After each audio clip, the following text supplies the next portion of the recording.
you started off married.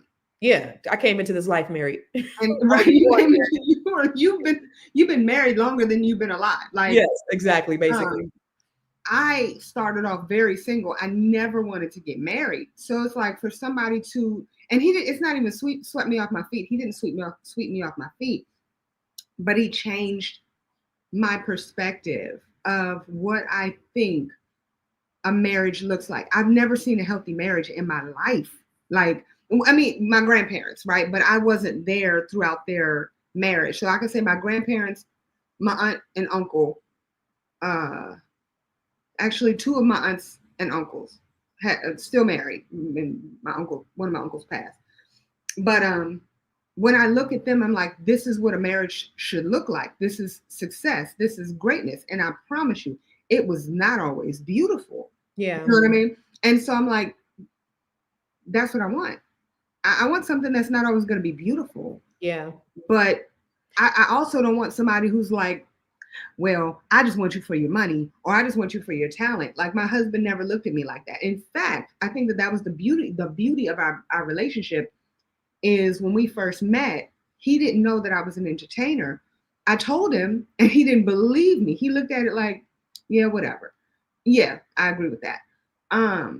He was like, yeah, okay, whatever. And we went to this restaurant and somebody like ran up on me like, oh my God, I've been to all your shows. And he was so angry about it. Like, we're sitting here eating.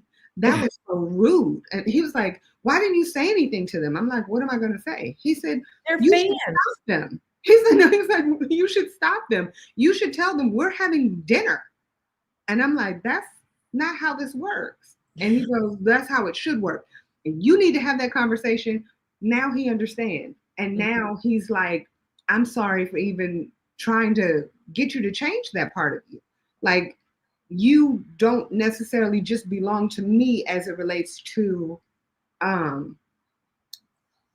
he's like, you are with me as it relates to being my wife, but I also have to understand that you're an entertainer, so there's a piece of you that belongs to everybody else who you know, the people that you touch. Yeah. And so he respects that.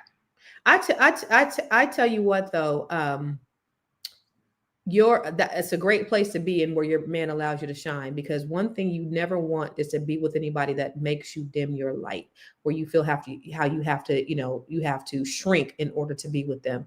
And I could say this about my ex: I never had to feel like I had to shrink. He'd be like, do your thing, sis. Like, we would go someplace and he'd be like, hey, this is so it's good to have a partner that isn't worried about that, or was not going to get mad at you afterwards, like, be fussing. Because when you're the main character, as you are, April, it's hard to be a role player when you have a main character, especially if you're used to being the main character, or you're used to being just kind of the person in the background. You don't want to be bothered with all that stuff, so you need somebody who knows how to be the supporting cast. And so it's good that that he respects that, because everything that you are, you're big, you're huge, you're a star. Sometimes that little piece will frustrate him, that I am over. No, what do I call myself? Extra. I'm like, I'm not just extra. I'm extra. And he gets that, and he's like, I can't stand it sometimes, but it is what it is. Mm-hmm. So I know you got to go, but listen, love is beautiful. But without love without a plan can be expensive.